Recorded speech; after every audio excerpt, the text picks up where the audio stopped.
Աստծո խոսքը, Աստծո կամքի ճանաչումը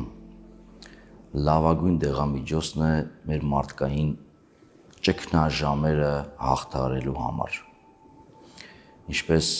Ավետարանի մեջ է բանաձևում, Աստծո խոսքը նման է երկսայրի սրին, որը երբ մտնում է մարդու մեջ, հասնում է մինչև նրա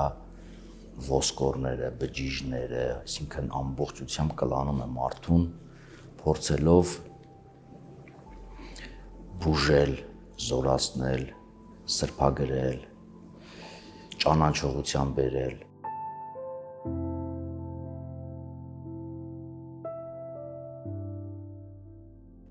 Մենք մեր կյանքի ընթացքում անընդհատ հանդիպում ենք ճգնաժամերի։ Բայց ինչ է ճգնաժամ։ Հայերեն բառը արդեն հուշում է մեզ, որ դա այն պահն է, երբ մենք առավել ևս կոչված ենք ճիգ գործադրելու։ Այսինքն ճգնաժամը մեզ կրավորականության մղող իրավիճակ չէ, ընդհակառակը։ Հունարեն նոր կտակարանյան բնագրում այդ բառը հիմնականում թարգմանվում է դատաստան, կրիզիս։ Եվ լավագույն արտահայտությունը մենք տեսնում ենք Հովհաննես ավետարանի մեջ, երբ ասվում է հիմա է դատաստանի ժամը, այսինքն հիմա է ճգնաժամը, եւ բացատրում է թե դա ինչպես։ Լույսը եկավ աշխարհ, բայց մարդիկ խավարն ավելի գերադասեցին, քան լույսը, ճգնաժամ։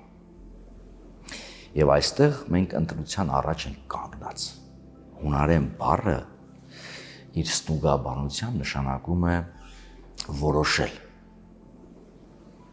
ընտրել, բաժանել, զանազանել եւ ընտրել ճիշտ ճանապարհը ճգնաժամից դուրս գալու համար։ Հիմա Սուրբ գրքի բազմաթիվ դրվագներ եւ կերպարներ կան, որոնք բազմիցս հայտնվում են ճգնաժամի մեջ։ Եվ Աստված օգնում է նրանց ճգնաժամից դուրս գալու ուղիները ցույց տալով։ Որոշները օգտվում են, որոշները մերժում են, հայտնվելով ավելի մեծ ճգնաժամի մեջ։ Եվ առաջին դրվագը, որ կուզեի մեր ուշադրությունը գրավեր, Կայենի եւ Աբելի պատմությունն է։ Երբ մենք Աստվածաշունչ ենք ասում, որտեղ կարողանում ենք ճանաչել Սուրբ Եկեղեցու վարդապետության միջոցով Աստծո կամքը, ճշմարիտ կամքը, իրական կամքը, մենք միշտ աստվածաբանությունն ենք հասկանում, այսինքն Սուրբ Գիրքը պատում է Աստծո մասին, բայց միևնույն ժամանակ Սուրբ Գիրքը մարդու մասին է։ Այսինքն Սուրբ Գիրքը ոչ միայն աստվածաբանություն է, այլև մարդաբանություն է, եւ եթե կուզեք առավել ևս մարդաբանություն է։ Այս երկուսը մենք միավորված տեսնում ենք Հիսուս Քրիստոսի անձի մեջ, ով կատարյալ մարդ էր եւ կատարյալ Աստված էր, եւ որի մեջ անբաժանելի եւ անշփոթ կերպով միավորված էին աստվածային մարդկային բնությունները։ Այսինքն եթե մենք ուզում ենք տեսնել կատարյալ մարդուն, ահավասիկ Հիսուս Քրիստոս, որի նախատիպերը մենք նաեւ տեսնում ենք հին կտակարանում, օրինակ Աբելը համարվում է Քրիստոսի նախակերպարը իր անձի զոհաբերությամբ, որովհետև սպանել եղբորը նշանակում է նաև սպանել Աստծուն, որը այդ սպանված մեկը Աստծո պատկերն է կրում։ Եվ ուղիղ իմաստով մի դրվագ կա ամբողջ մարդկության պատմության մեջ արձանագրված, երբ սպանությունը միևնույն ժամանակ եւ մարդասպանությունը եւ աստվածասպանությունը, եւ դա մեր Տիրոջ Հիսուս Քրիստոսի խաչի մահն էր։ Հիմա փորձենք անդրադառնալ Կայենի եւ Աբելի պատմությանը։ Հետաքրքրական է, որ Սուրբ գրքի հենց առաջին պատումներից մեկը վերաբերում է եղբայրության հարաբերությանը։ Առաջինը ամուսինների միջև հարաբերությունն է, ցույց տալով, որ բարձրագույն հարաբերությունը դա ուրեմն կին եւ տղամարդ հարաբերությունն է, հատկապես շեշտելով նրանց սեռային տարբերությունը, ցույց տալով, որ մարդը ապրում է այնպիսի մի միջավայրում, որտեղ կա բազմազանություն, տարբերություն, այլություն, եւ յուրաքանչյուրս կոչված ենք այդ իրականությունը նախընդունելու, որ մեզնից բացի կա նաեւ այլ իրականություն, մեզնից մեկը կա էլի, որ մենք չենք, բայց նման է մեզ։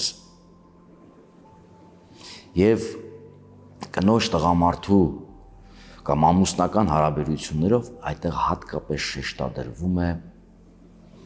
այդ այլության արմատական բնույթը, սեռային տարբերության, որը անհնար է համահարթեցնել։ Երկրորդը, եթե կա մեկ ուրիշը, այն էլ այդպիսի տարբերությամբ, այդպիսի բազմազանությամբ, դա նաև մեզ ուղղված պատգամ է, որ տարածք կա, որպեսզի մենք արտահայտվենք,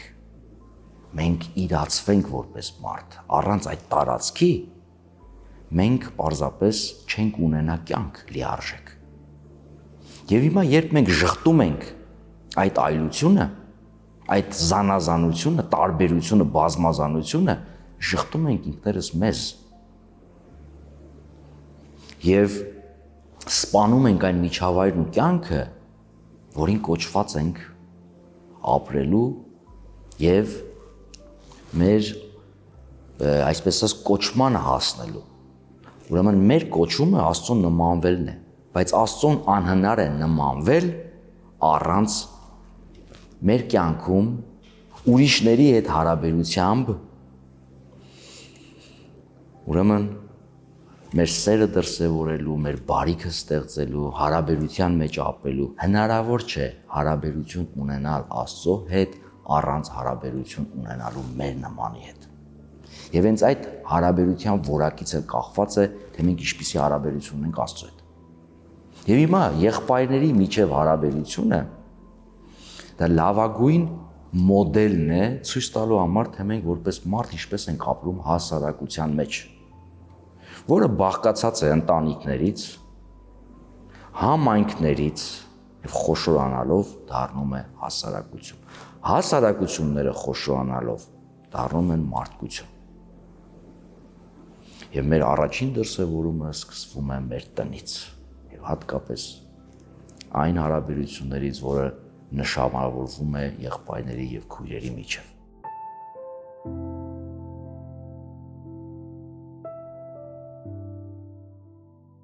Աբելի եւ Կայինի պատմությունը սկսվում է այն պահից, երբ մեղք գործած առաջին զույգը ընտանեկան արտաքսվում է դրախտից։ Արտաքսվում է ստանձնելու մի առաքելություն, որը աշխատանքն է։ Մշակելու այն հողը, որից իրենք արդեն ստեղծվել էին։ Ադամը, մարդը կոչված էր աշխատելու հողի վրա կամ մշակելու այն հողը, որից Ադամայից ստեղծվել էր։ Բայց չէ որ այդ հողը անիծված էր մեղքի հետևանքով։ Հետևապես մեղքը արդեն ոչ միայն խաթարել էր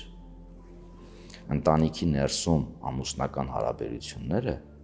այլ նաև խաթարել էր մարդ եւ բնություն հարաբերությունը, ել չենք ասում մարդ Աստված հարաբերությունը։ Բայց չնայած այս ամենին, ամեն դեպքում Աստված իր օրհնությունը ետ չի քաշում։ Այն օրհնությունը, որը տվել էր արարչագործության ավարտին, մարդու ստեղծումով, աճեցեք, բազմացեք, լցրեք երկիրը,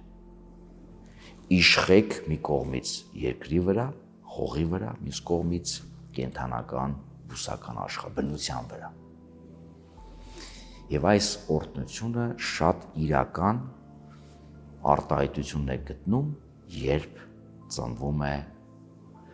առաջին մարդը մարդկանցից։ Սուրբ Գիրքն ասում է. Ադամը մերձեցավ Եվային, Եվան հղիացավ և ծնեց Կայենին, իր անդրանիկ որդու։ Բնագրում ասում է Ադամը ճանաչեց Եվային։ Այդ մերձեցումը համարելով սեռական առումով ճանաչում։ Ուրեմն, երբ ծնվում է առաջին մարդը, հնչում է կնոջ ուրախությունը, որով ցույց է տրվում, որ կյանքը շարունակվում է։ Մեղքի հետևանքը լինում է, որ հողին պետք է վերադառնան, այսինքն մահ են ժառանգում, հետևանքը լինում է մեղքի մահը, կամ ինչպես առաքյալն է բանաձևում պատկերավոր կերպով մեղքի վարձը մահն է, բայց մենք այստեղ տեսնում ենք, որ մեղքից հետո անմիջապես մահ չեն մեռնում, այլ կյանք են տալիս, կյանքը շարունակվում է երկրի վրա, թեպետ երկրային կյանքի ավարտը միշտ լինում է մահ,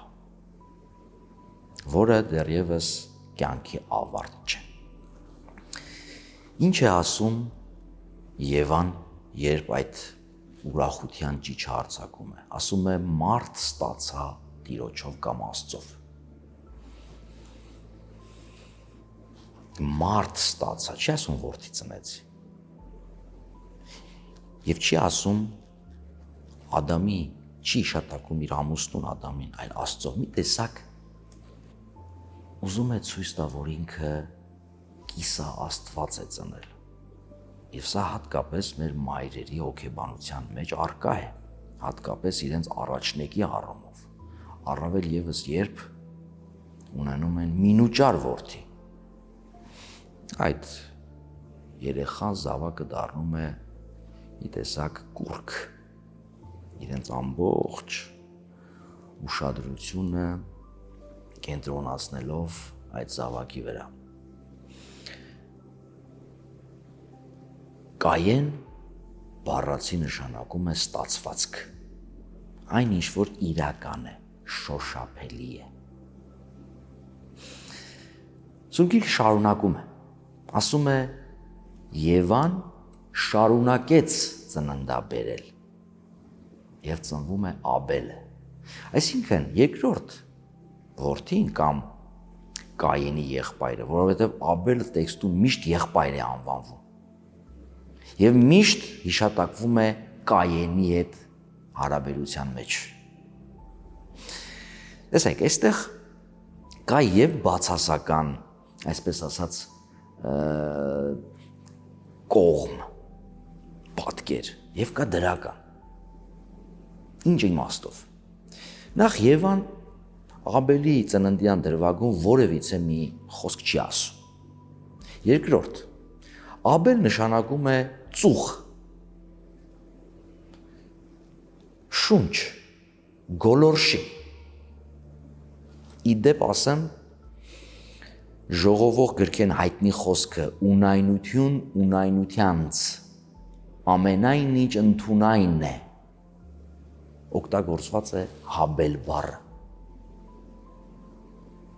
Այդ պատկերն է, ամեն ինչ գոլորշի է, դատարկ է, ունայն է։ Եվ հիմա այս իրական որդու կողքին ծնվում է գոլորշի, որը թվում է թե չկա։ Եվ սրանով մատնանշվում է նաև նրա անցողիկությունը, ժամանակավոր բնույթ։ Բայց ի՞նչն է հետաքրքիր։ Ասում է շարունակեց, այսինքն ավելցուկ է, հավելեց, բնագիրը մեր գրաբար ասում է հավելեց։ Այսինքն մի տեսակ ոնց որ երկրորդ զավակը ավելցուկ լինի։ Եվ սա ազդում է Կայենի հոգեբանության վրա։ առաջնեկի հոգեբանության վրա, որովհետև երբ ծնվում է երկրորդ որդին, երկրորդ զավակը, արդեն որպես եղբայր, Կայենը այլևս զրկվում է ամբողջից, ամբողջը ունենալու այդ փորձությունից, ինչը դրված է յուրաքանչյուրիս մեջ։ Մարդու հոգեբանությունն է։ Երբ կա երկրորդը, դու պիտի զոհաբերություն անես, տեղ բացես, որպեսզի տեղ լինի նաև մյուսի համար, առավել ևս ընտանիքում։ Եվ սա մենք շատ լավ տեսնում ենք, երբ փոքրիկների վարքագիծն ենք տեսնում, հատկապես առաջնեկի, երբ ծնվում է երկրորդը, ինչպիսի նախանձով է վերաբերվում, երբ ծնողական ուշադրությունը կենտրոնացում է իրենից, ուրեմն փոխվում է եւ կենտրոնանում է նորածինի վրա, եւ ինչպես է դրսևորում առաջնեկը, ինչպիսի վարքագիծ է ունենում, որը շատ հաճախ ասում ենք նախանձ, չի հանդուրժում, որ իր ծնողը, որ իր ամբողջն էր, կամ ամբողջը իրենն էր, կարող է կիսել մեկ ուրիշի հետ։ Բայց կա նաև դրական այստեղ կողմը, որը նաև ինչ-որ իմաստով մեզ մեր կոչման համար պատգամ է։ Աբելը, որպես եղբայր, իր եղբոր շարունակությունն է եւ իր եղբորը ամբողջացողն է, լրացնողն է։ Մի տեսակ ոնց որ մենակ լինել նշանակում է լինել կիսատ։ Եվ եղբայրը նրան լրացնում, ամբողջացնում է։ Եվ երբ դու քո եղբորը կամ ուրիշին չես հանդուրժում, չես ընդունում, առավել ևս այդ անհանդուրժողականությունը ավարտվում է ֆիզիկական հաշվեհարդարով, դու սպանում ես ինքդ քեզ, կամ քո մի մասը, կամ քո ինքնությունը, որովհետև Կայենը սպանում է իր ինքնության մի մասը, որը իր եղբայր լինելն էր։ Սա Սուրբ գրքի պատգամը շատ հստակ է։ Որևէ մարդասպանություն դա եղբայրասպանություն է։ Եվ որևէ եղբայրասպանություն դա ինքնասպանություն է։ Եվ այս բոլորը իրար հետ նաև աստվածասպանություն է, որովհետև մենք մեր մեջ կրում ենք Աստծո պատկերը։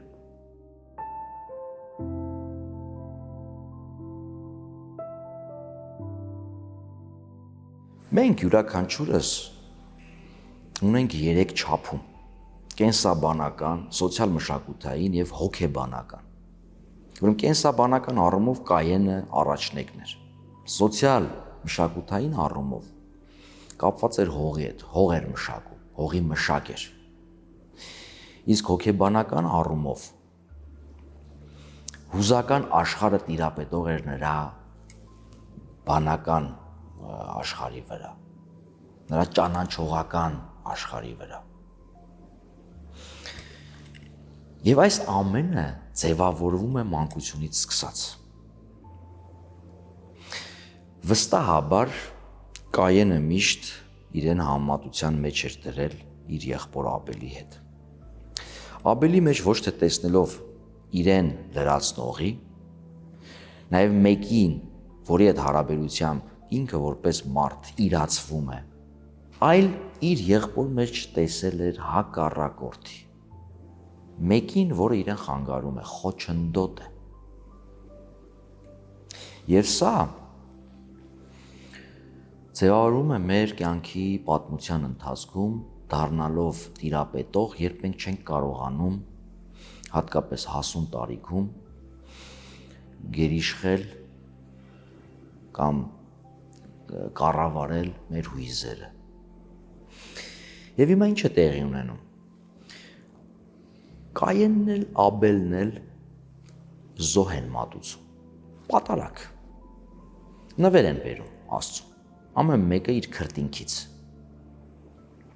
Բայց հետաքրքրական է, որ Կայենի զոհաբերությունը նվերը չի նախընտրվում Աստծո կողմից, չասենք մերժվում է։ Նախընտրելի չէ։ Սուրբ Գիրքն ասում է Աստված չնայեց,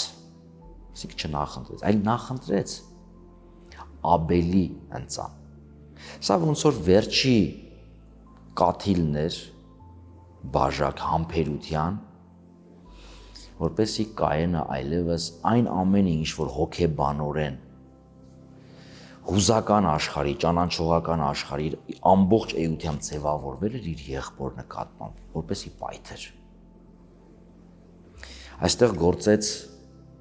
նախանձի հույզը, գործեց բարկության հույզը, հպարտության հույզը, այն ամենը, ինչ որ մարդու մեջ կան դրված որպես կրքեր։ Սրանք մահացու մեղքեր են դառնում այն դեպքում, երբ որ արտահայտվում են դառնալով չարիք։ Օրինակ բերենք։ Մարդը կարող է ունենալ բարկություն, ասենք անարդարության հանդեպ, որ շատ հաճախ մեր հայրերը եկեղեցու նույնիսկ անվանում են սրբազան բարկություն։ Օրինակ Հիսուս մտավ տաճար, խարազանը վերցրեց ձեռքը եւ բարկացած առևտրականներին տաճարից հանեց դուրս, բայց այս բարկությամբ նա մեղք չգործեց, որովհետև տաճարը մաքրեց, բարիք գործեց, այդ առևտրականներին չատեց, այդ ատելությունը չվերածեց այնպիսի արարքի, որը ծնեց մեղք, բռնություն, մարդու ինքնասիրության, ինքնության, գոյության ժխտում, այլ ընդամենը դաստի արակեց, մաքրելով աղոթատունը, որը ծառայում է բոլորի համար, այդ թվում նաև այդ առևտրականների։ Բայց կա նաև բարկություն, որ ծնվում է ատելությունից, այդ ատելությունը կարող է առաջանալ հպարտություն, նախանձ, դիմացինին չհանդուրժելու, բայց ամեն մի այսպիսի իրավիճակում տակը թաքնված է վախ, սպառնալիք, կորցնելու վախ, ինչը կորցնելու, բազմաթիվ բաներ ունենք մենք կորցնելու, սկսած նյութական իրականությունից, մինչև մեր ինքնասիրություն, պատիվ, պարտություն ի վերջո, այս սպառնալիքն ենք մենք անդադար տեսնում։ Հիմա Կայենի բարկությունը այսպիսի բարկություն էր։ Կայենի նախանձը բարի նախանձ չէր, որտեղ հոգեբանության մեջ նաև տարբերակվում է երկու տիպի նախանձ՝ բարի եւ չար, լավ եւ վատ։ Չար նախանձի դեպքում գործում է հետևյալ տրամաբանությունը։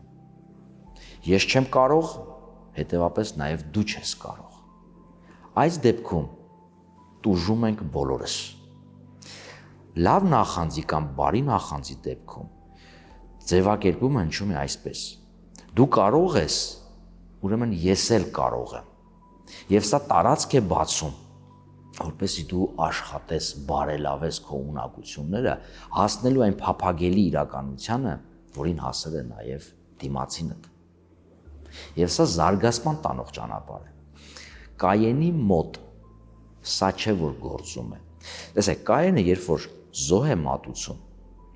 այստեղ մենք շատ հաճախ ասում ենք, որ նա ճիշտ զոհ չմատուցեց։ Բայց տեքստը մեզ չի ասում, որ նա բերել էր իր ունեցածի ավելցուկը կամ եւ այլն։ Երկը նշում է, որ Աբելը բերել էր լավագույն զոհը։ Այստեղ բանալին այն է, որ տեքստը ասում է. Աստված նայեց Կայենին եւ նրա զոհաբերությունը, նայեց Աբելին եւ նրա զոհաբերությունը։ Այսինքն զոհ մատուցողը եւ զոհը իրար բացահայտում են։ Դու կարող ես բազմաթիվ մեծ զոհաբերություն անել, բայց քո զոհաբերության նպատակը լինի եսակենտրոնությունը, լինի քո շահը։ Դու կարող ես մի կողմից մի ձեռքով զոհաբերություն անել, մյուս ձեռքով չարիք գործել, Ինչը որ մեր շրջապատում մենք բազմիցս տեսնում ենք, հետևաբար Աստված նայում է սրտին, թե դու ինչով ես դա անում, ինչն է քո մտադրությունը, դիտավորությունը, քո սիրտը։ Սուրբ Գիրքն ասում է Քրիստոսի օրինակով, որ մենք մեր պատարագը պետք է անենք մեր անձը զոհաբերելով։ Մեր անձը պետք է մատուցենք Աստծուն որպես կենդանի պատարագ, բարի եւ հաճելի։ Մեր կյանքն է այդ զոհաբերությունը, որից բխում են մյուս տեսանելի զոհաբերությունը, դա կլինի մատաղ, դա կլինի ինչ-որ մեկի համար ծառայություն եւ այլն։ Բայց այստեղ Կայենի խնդիրը որն էր։ Կայենը, երբ որ մի արարք է անում վարքագիծ, որը Աստծո կողմից ընդունելի չի, նա դա դիտարկում է իր ամբողջության մեջ, այսինքն ընդունելի չի իր անձը, բայց այդպես չէ։ Մենք որպես մարդիկ կոչված ենք սիրելու եւ սիրվելու, բայց այս կյանքում մենք կարող ենք նաեւ սխալ վարքագիծ դրսևորել եւ արժանանալ եւ հանդիմանանքի, եւ կշտամբանքի, եւ վիրավորանքի, բայց դա չի նշանակում, որ դրանով մերժվում ենք մենք ամբողջության մեջ։ Իսկ Կայեն այդպես ընկալեց։ Չկա միջին տարբերակ։ Կամ ես եմ, ընդունում ես ինձ, կամ ինձ մերժում ես։ Եվ Կայենը հենց այդպես էլ ընդունեց։ Աստված փորձեց աշխատել Կայենի հետ։ Եվ հետաքրքրական է, որ այս աշխատանքը նաև հոգեբանական աշխատանք էր։ Հուզական, բանական եւ հոգեվոր բարոյական։ Ասում է, ինչու ես բարկացած, ինչու ես տրտմած, ինչու է երեսդ մռայլ, այս հուզական ամբողջ աշխարհն է արտահայտված Կայենի դեմքում։ Բանական առումով ինչուների այս շարքը մղում է մտածելու, իրեն դիտելու կողքից, վերևից, ինքնաճանաչման գալու, ոչ թե ներսից ինքնաբերաբար արտահայտվելու, որը կարող է լինել իր մանկության, պատմության ժամանակ ձևավորված, կերտված, որը ինքը չի տիրապետում արդեն հասուն տարիքում։ Եվ հոգևոր բարոյական ասում է, եթե բարիք գործես, կհաղթահարես այս չարիքը, որը քո դռան առջև, քո սրտի, քո մտքի, քո ուրեմն հոգու դռան առջև դարանակալել է։ Քեզ է ցանկանում այդ չարիքը, մեղքը եւ ուզում է տիրել քեզ, բայց ասում է դու ունակ ես, կարող ես իշխել այդ մեղքի վրա։ Եվ երբ Կայենը չի կարողանում դա անել, որովհետև չի լսում Աստծո ձայնը, իր մեջ առաջացած այդ ատելությունը, ատելությունից բխող բարկությունը, նախանձը մղում են նրան արդեն գործողության։ Եղբորը նույնիսկ դիալոգի մեջ չի մտնում, չի խոսում։ Ընդհանրապես ասում է, արի գնանք դաշտ։ Բնագրեր կան, որ նույնիսկ այդ խոսքը չկա։ Չկա զրույց, որը բռնությունը կանխելու առաջին, ուրեմն կարևոր քայլերից մեկն է։ Եվ Կայենը, երբ գործում է մարդասպանությունը, եղբայրասպանությունը, բռնությունը, նա ընդամենը կնքում է այն ամենը, ինչ որ իր մեջ արդեն կար, եւ որը չի կարողանում տիրապետել, որովհետեւ նրա հուզական աշխարհը ավելի տիրապետող գերիշխող է դառնում, քան նրա բանական աշխարհը։ Եվ չի կարողանում իրեն կողքից նայել, ճանաչել, տիրապետել։ Երբ լսում է Աստծո խոսքը սպանությունից հետո, Կայեն, ուր է քո եղբայր Աբելը։ Իդեպ սա բոլորիս ուղղված խոսք է հարաբերաբար մեր մտերիմներին, մեր ընկերներին, մեր եղբայրներին, քույրերին։ Ուր է քո եղբայրը։ Հիշում ենք առաջին հարցը մեղսագործությունից հետո։ Ուր ես Ադամ, ուր ես մարդ։ Մեղքից հետո։ Եվ երկրորդն է, սրա շարունակությունն է։ Ուր է քո եղբայրը։ Եվ Կայենը պատասխանում է. չգիտեմ, Միթե ես իմ եղբոր պահակն եմ կամ պահապանն եմ։ Իրականության մեջ Կայենը չի ստում, որովհետև նա երբեք էլ իր եղբոր պահապանը չի։ Նա նույնիսկ իր պահապանը չի կարողանում լինի։ Չի կարողանում վերահսկի իր հույզերը։ Այն չարիքը, որը դարանակալած է, նույնիսկ չի կարողանում հաղթել ինքն իրեն էլ ուր մնաց պահապանը լինի իրենից դուրս գտնվող մեկ ուրիշի, որ իր եղբայրն է։